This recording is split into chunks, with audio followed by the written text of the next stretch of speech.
Hello? Hello, good evening po.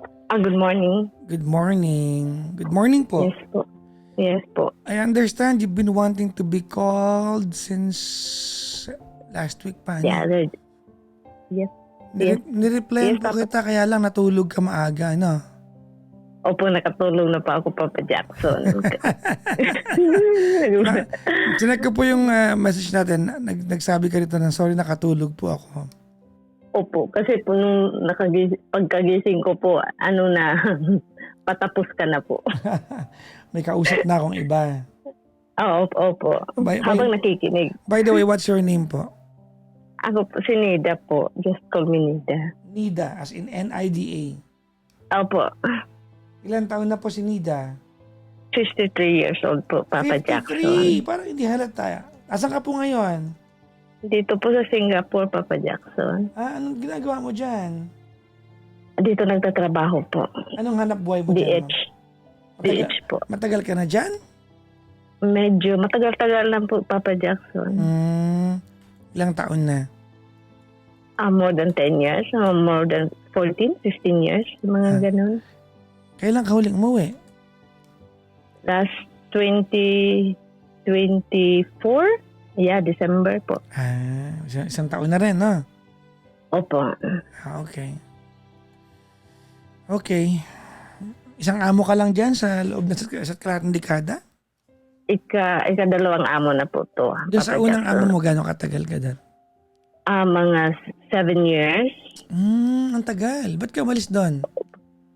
Umuwi ako kasi pumunta ng China.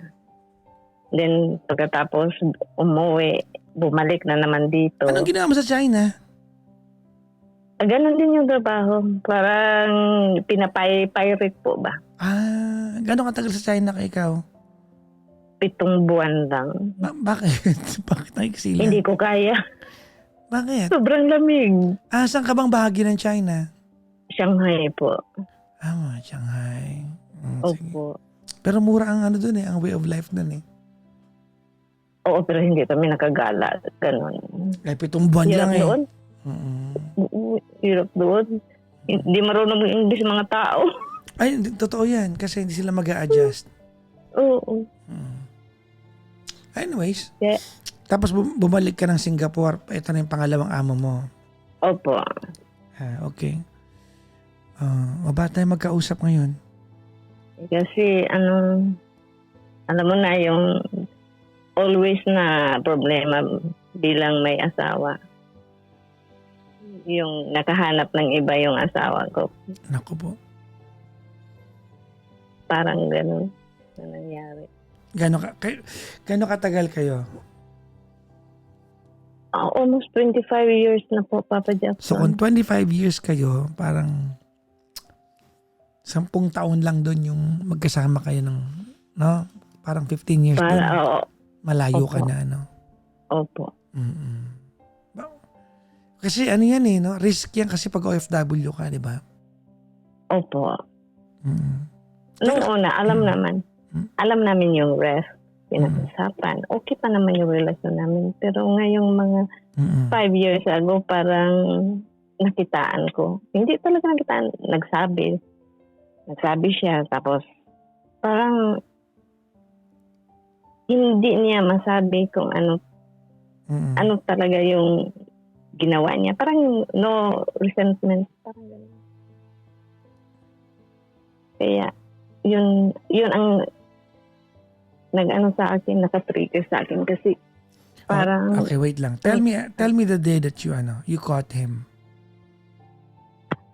Actually, I didn't caught him. Paano? He's the one who told me.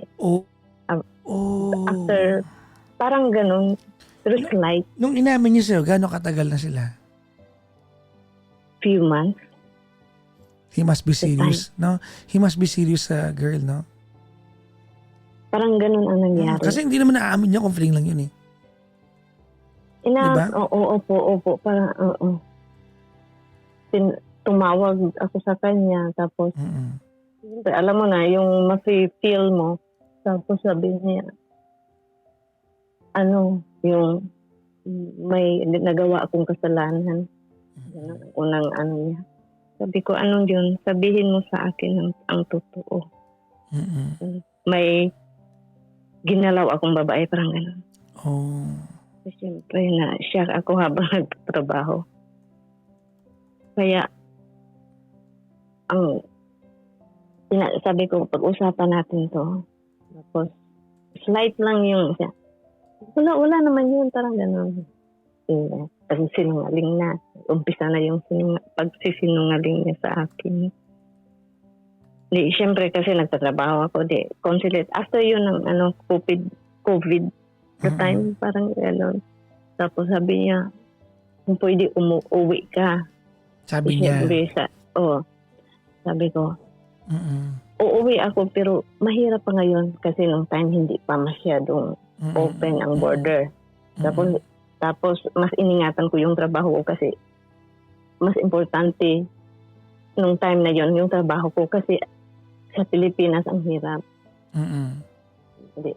Siyempre ako ang nagiging bread and butter for the family. So tinay kung i-reconcile, makipag-reconcile sa kanya. Sabi, wala na yan, okay. Siyempre, nagtiwala din ako sa kanya kasi ang trust ko sa kanya dati is more than 100% talaga. So, ang nangyari, nakauwi ako. Akala ko wala na talaga kasi siyempre, from time to time, nag-uusap kami. So, wait lang po. So, umuwi ka, tapos niyang aminin na meron siyang nagalaw, parang gano'n. Tapos so napatawad mo na siya noon. Tama? Actually, hindi, opo, napatawad, pero hindi po ako totally nag-trust. Parang gano'n, nawala na. So, umuwi ka lang para maayos nyo ng personal, tama? Hindi totally, parang maayos. Pero bakas yung time ko din yun. Yung time okay. nung okay na ang panahon. So, nung time na yun, akala ko wala na. Trinay kong pag-usapan namin, pero parang linilihis niya. Pero hindi ko pinipilit siya. Nung time na yun. So, hindi niya masabi kung hiwalay talaga sila, parang ganon? O hindi niya masabi. Sabi niya, wala na. O di. Doon, nahuli ko doon sa cellphone niya kasi hindi ko, alam ko sa sarili ko na gusto kong hingin yung cellphone niya pero hindi ko ginawa. Nung may isang gabi na biglang hindi, umaga. Nag-pop up sa messenger niya. Kusang may nag-PM. Hindi mo Oo, kasi wala doon sa messenger, wala sa messenger na mga message. Natingnan ko kasi wala. Biglang may nag-PM. Sabi ko, sino to? Wala yun, kaibigan na yun. Umpisa na naman ng pagsisinungaling. Sabi ko, ito ba to? Ayan, napilitan. Nag-aamin. Tapos sabi ko, ano ba talaga yung plano mo? Sabi naman niya, ayaw niya masira yung pamilya. Sabi ko, ayaw mo masira, pero itong ginagawa mo, anong ibig mong sabihin? Niluluko mo lang ako kasi wala akong alam, wala akong nakikita, hindi ko pwedeng kasi malayo ako. Nag-sorry, pero yung sorry niya is parang sabi ko, anong yun to? Ibig mo sabihin ng sorry mo? Permission to continue? Oo. So, 5 taon na kang hiwalay ngayon? Hindi din ako nakipaghiwalay sa kanya. Kasi iniisip ko yung mga anak ko. Pero malalaki na sila. Nung time na yun. Tapos bumalik na naman ako dito. Tapos continue. Okay ang communication namin. Kala ko lang, kasi wala na. Yun pala. Parati pa. Kaya sabi ko, wala na akong magagawa sa'yo. Choice mo yan. Ano yan? Sorry. Sabi ko, wala akong magagawa sa'yo. Choice mo yan.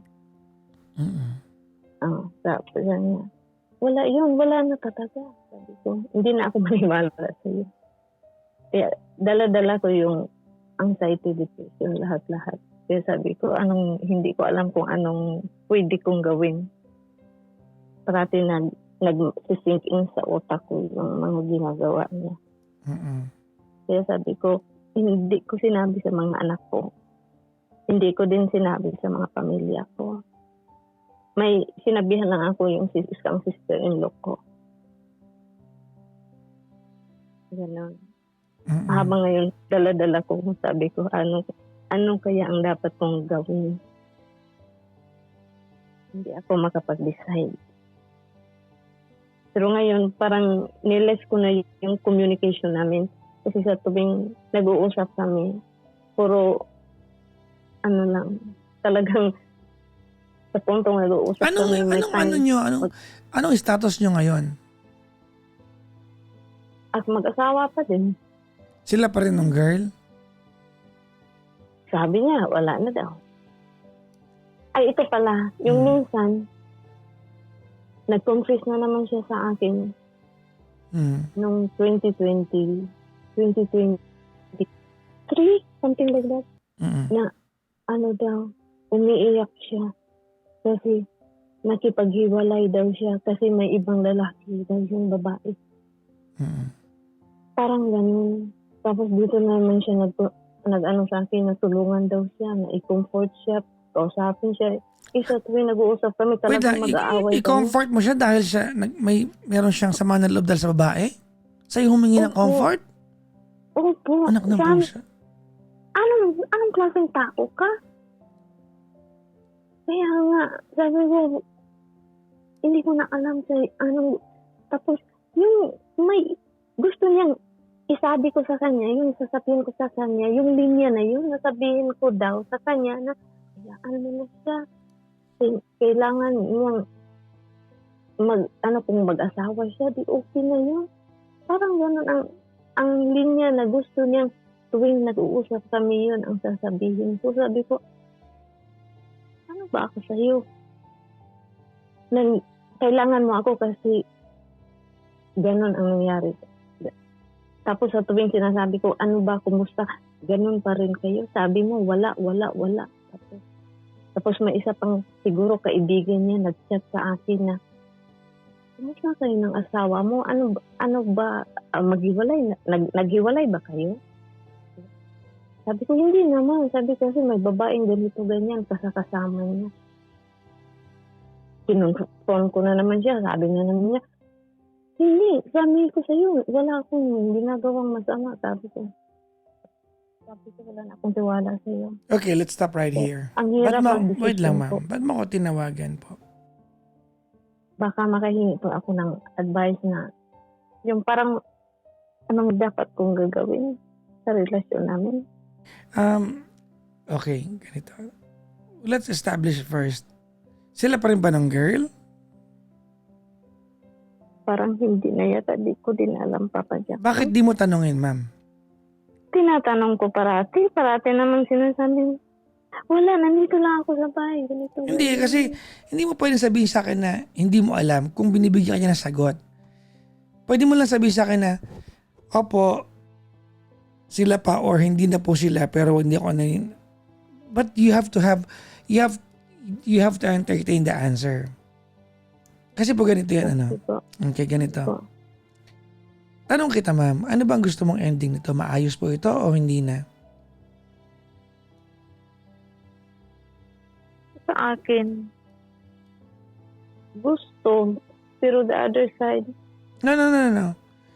There could only be one answer. Gusto mo ito maayos o hindi na? Gusto ko pong maayos, Papa Jackson. Okay. Alam ba niya na gusto mo maayos? Kasi kung gusto mo ito maayos, ma'am, I will not question kung kaya mo magpatawad. Kaya mo magpatawad? Kaya kong magpatawad. Pero... Wait lang po. Okay. Opo. Ang tanong, willing ba siya na ipunin Yung winaldas niyang tiwala mo?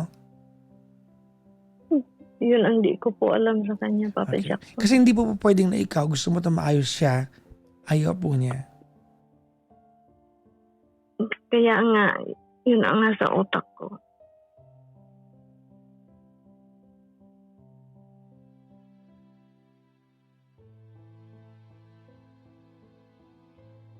Kaya sobrang stress ko po, pero kinakaya ko po. Ano pong tanong mo sa akin? Kung ano ang dapat ko pong gagawin. Makikipaghiwalay po. Opo, Papa Jackson. Hindi mo ka tatanungin kung bakit? Bakit po? Kasi po, ayon sa kwento mo, ikaw na lang yung gusto maayos to. Hindi na siya. Tama? Siguro po. Hindi po ikaw ang gumawa ng... Well, ganito ano. Hirap sabihin ito, pero sabihin ko na lang din. Your absence, being far away, has contributed a lot kung bakit kayo nauwi sa ganito. Sakripisyo po yan eh. Tama? Tama po. Oo, Yeah. tama yun, di ba? Of course, hindi ka mali dito. Kasi syempre, ikaw yung umako ng obligasyon eh. Di ba? Opo. At hindi po kabayaran na lokohin ka. Or justification. It's never a justification na dahil malayo ka, dapat mong intindihin pag naghanap siya ng iba. Tama, mali? Tama po. You don't deserve to be cheated on dahil malayo ka. Kasi nung nag-abroad ka, pinag-usapan niyo yan eh. Aalis ako, eto, di ba? Plano yung Opo, dalawa opo. yan. Now, nagloko siya, ng babae siya. Nung ng babae po Okay. siya, kung humingi siya ng tawad, malamang ikukwento mo sa amin yan eh, kung naramdaman mo yan eh. Tama po si Papa Jackson. Pero hindi mo naramdaman kaya ka wala kang kinikwento sa amin. O kasi wala naman siyang Kasi nga, sinasabi. po, dalawang bagay po ang nangyari dyan. Una, hindi po niya naramdaman na kailangan niyang ipunin yung nawalang tiwala. Oo po. Umiyak ka lang. Hindi, kumbaga, hindi mo, you did not demand it from him. Parang, bahala ka dyan. Parang ganun eh. Di ba? Hindi kasi sinabi ko dati na paano ako magtiwala sa iyo ngayon? Bahala ka kung ayaw mong maniwala. Ganun lang ang Yan. sagot niya. Because because he gets away with it. Kasi po pwede Oo, niyang kasi opo, kasi sinabi niya mahal na mahal niya yung babae. Kaso niluloko din pala siya. Sabi ko yun ang karma. Wait. Hindi mo concern yun. Hindi mo concern kung masasira o Eto alam mo, ikaw, nasira na yung ano mo, yung pagmamahal mo sa sarili mo. Totoo po, Pati yung Papa relasyon Jackson. pati yung relasyon nila gusto mo nang pakialaman.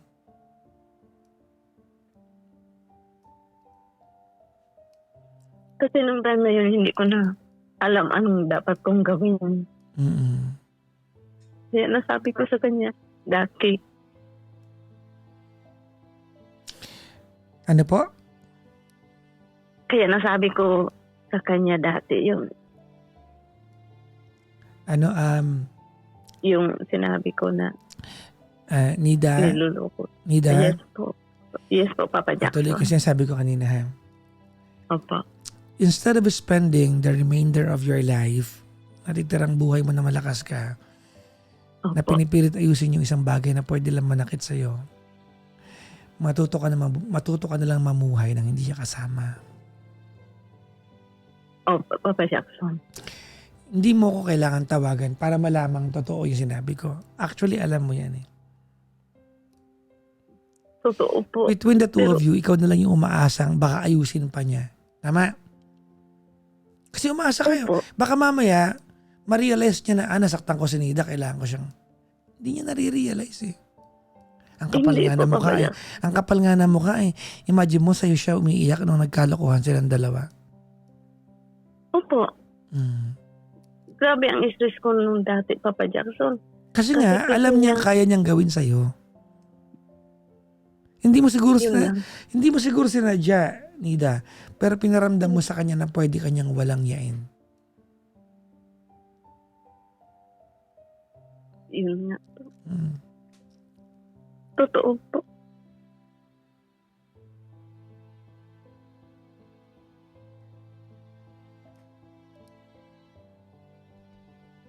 Ilan anak mo, ma'am? 2 po. Kamusta sila? Ano pa? Kamusta naman sila? Okay naman po. Alam nila yung sitwasyon? Yun nga po, Papa Jackson pala yun itatanong ko. Hindi ko rin sinabi sa kanila hanggang sa ngayon. Tell them. I'm assuming malalaki na sila. Oo po, opo. Tell them. They deserve to know. Tama? Ilan Opo, Papa taon Jackson. yung panganay mo? 25 na po. Naniniwala akong alam nila. Hindi ako naniniwala clueless sila. Yun nga, noong last year nung pag-uwi ko, gusto kong sabihin sa kanila. Pero natatakot lang ako kasi babalik pa ako kung anong Alam nila yan? magig... Alam nila. Imposible hindi nila alam.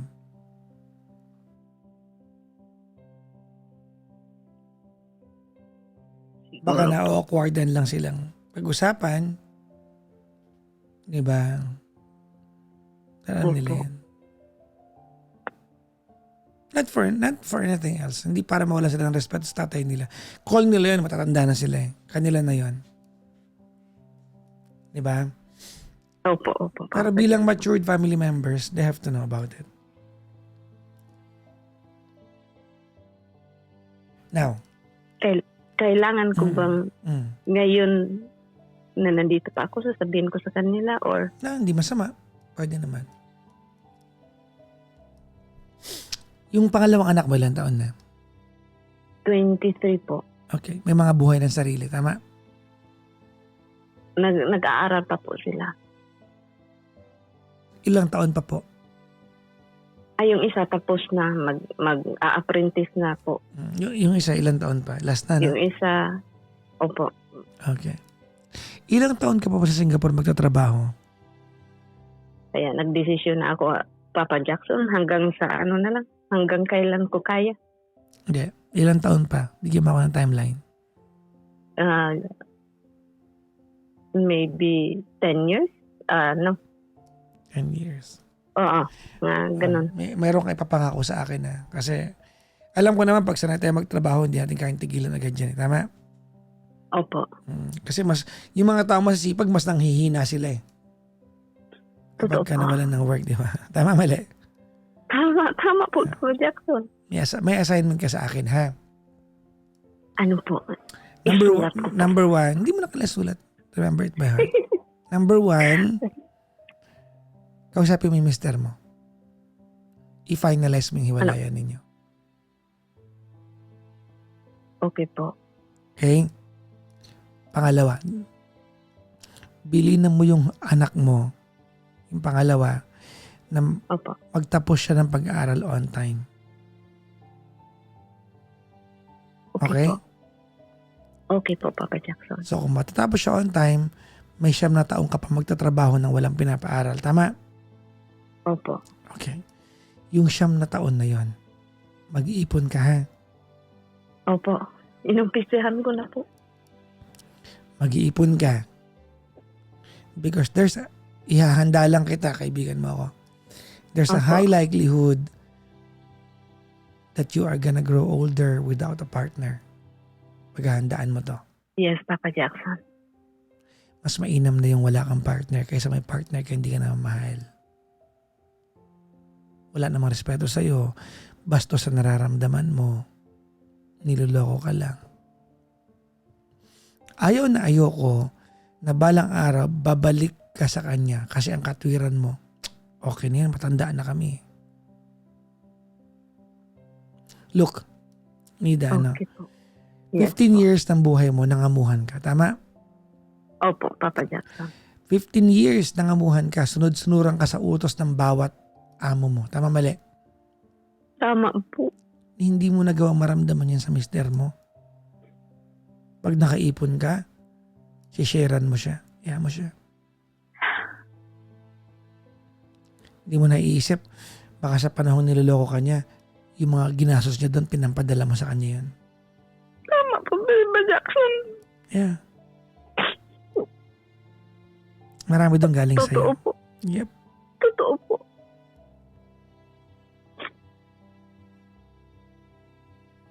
So 9 years, mag-iipon ka. Dumating man yung panahon na mahina ka na, at least, yun na lang yung hilingin natin sa buhay. At humanap ka na ikakasiya mo. Kaya po. Zumba, mountain climbing. Oo. Picnic dito, picnic doon. Yan. No. Marami namang kaligayahan sa buhay. Oo. But you deserve to be Kaya- happier. You deserve to be appreciated. Kaya po. Pero sa ngayon, medyo na-adjust ko na yung sarili ko na talagang doon na kami papunta. Well, Kasi, ikaw na yung magsabi. Huwag mo na antayin. Ibigay mo yung dignity na yun sa sarili mo na ikaw yung nagsabi sa kanya. Ikaw yung umayaw. okay.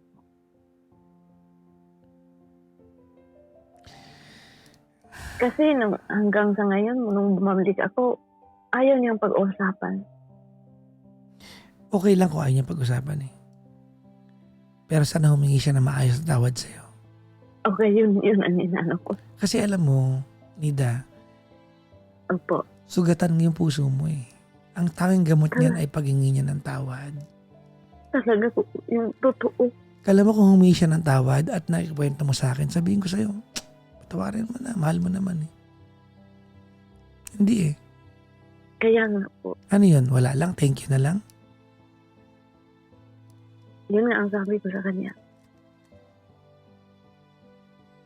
Pero sa tuwing nagsasabi ako sa kanya, nahulog lang na mag-aaway kami. Kasi parang ayaw niya akong pakinggan, ayaw niyang sagutin mga tanong ko.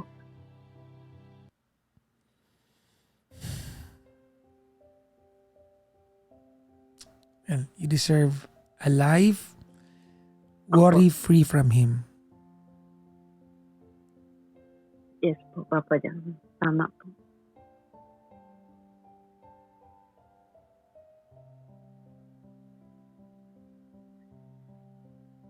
Okay? Okay po, Papa Jackson. Naawa ko sa'yo.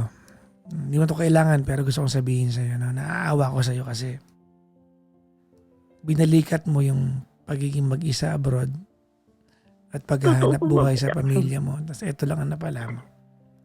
Yun ang sinasabi ko sa sarili ko. Deserve ko ba to?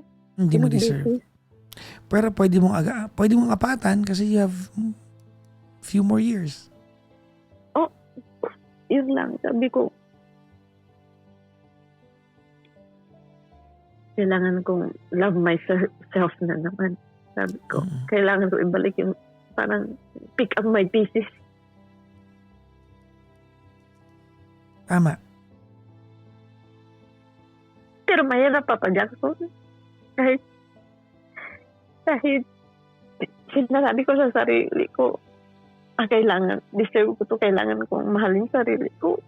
So, bumabalik, parang gano'n, bumabalik. Parang nakikita ko yung mga pangyayari. Kasi, Walang respeto sa'yo, mister mo. Imagine mo sa'yo umiyak. Nababad trip ako. hindi lang isang beses, Papa Jackson. Mang-mang yan eh. 2 beses. Mang-mang, no? Kaya, yun, yung sinabi mo sa kanya, yung sinabi mo sa akin, sinabi ko din sa kanya noon. Pero hindi ko talaga ma-feel yun. Ano niya? Paghingi ng tawad kung talagang nagbabago na siya. Kasi, maganda yung samahan namin. Sobrang tiwala ko sa kanya.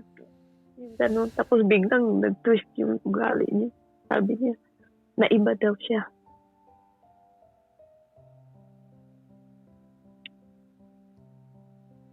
Dati sinabi ko sa kanya, nung umpisa pa lang sabi ko, paano kita pagkakatiwalaan? Cheater is always be a cheater. Sabi, hindi na ganun. Hindi naman yun ang gamot dun eh. Kaya nga. Pero ayaw ko din masira yung trabaho, Papa Jackson, kasi kailangan ko to habang ako mag-heal. Yep. Kumbaga, ayaw ko din makita siya. Yeah.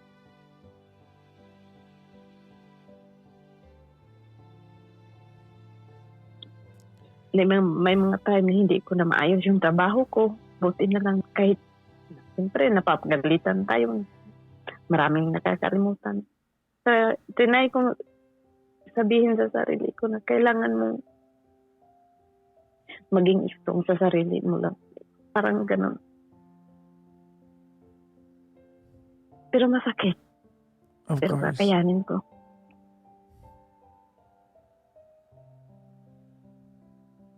Until maibalik ko yung sarili ko. I like that. Masakit Yun pero Kailangan ko ibalik. hindi, yung dating may sinabi sarili ka. ko. Pero kakayanin ko. Opo, kakayanin ko talaga. That's good. That's good. That's good enough. Mga balitaan mo ako, things are better, ha? Opo, Papa Jackson. Okay? Okay po. Salamat po. Salamat po ng marami. Kasi ikaw lang yung taong napagsabihan ko talaga, Papa Jackson.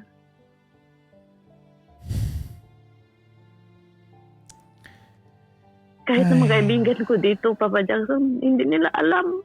Hindi naman la business yan, yaman na. Pero nakikita nila kung ano daw problema ko, ganito, ganyan. Kaya ng time na yun, dumating na ayaw ko makipagkita sa mga kaibigan ko. Gusto ko lang magsulo. Pero kaso makukulit sila.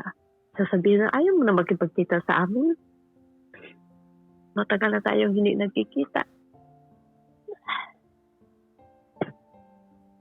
Parang, nung time na yun, sila din yung, parang hinuhugutan ko ng lakas ng loob.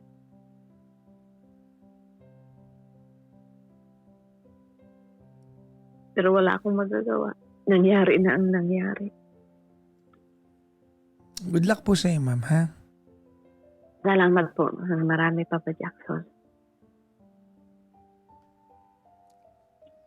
Balitaan mo ako when things are better. Okay? Opo. Salamat po. Bye-bye po. Kaya ko to. Kaya mo yan. Opo, bye-bye po. Salamat po, Papa Jackson.